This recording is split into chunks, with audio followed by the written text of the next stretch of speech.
नांदेडच्या सुजलेगाव इथल्या मधुकर सज्जन यांच्या सेंद्रिय शेतीत पिकलेल्या चिकूला ग्राहकांची आता चांगली पसंती मिळते।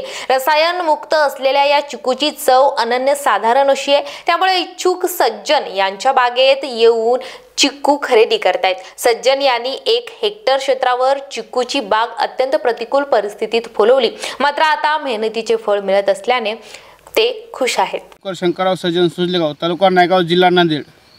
माझ्याकडे चिकूची बाग 1 हेक्टर बाग असून 20 वर्षाखाली वडील उपार्जित बाग आहे सर।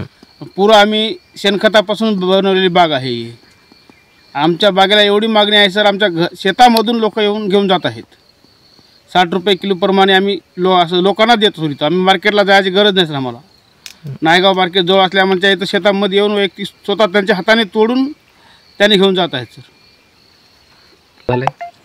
सर आता आपल्या चिकूला एवढी मागणी आहे की सर, अतिशय मागणी आहे सर। आपल्याला मालच कमी पडत आहे लोकांना।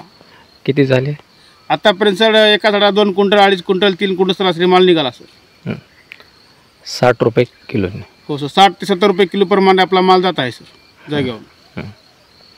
सोयाबीनला भाव नाही सर, उडदा मुगाला भाव नाही, कापसाला भाव नाही, खर्च जास्त, उत्पन्न कमी, त्याच्यापायी झाड फळबाग हे योग्य आहे शेतकऱ्याला। याला काही फवारणी? याला फवारणी वगैरे फक्त 1 वेळेस फवारणी केल्या सर आम्ही। बाकी नंतर कोणताच खत टाकला नाही, फक्त शेणखत टाकलं सर बैलांचा, ढोरायचा आपल्या। वर्षाला फक्त? हो सर, 1च फवारणी केलं तर खूप झाली याला। काय वगैरे काही नाही सर याला। बरं।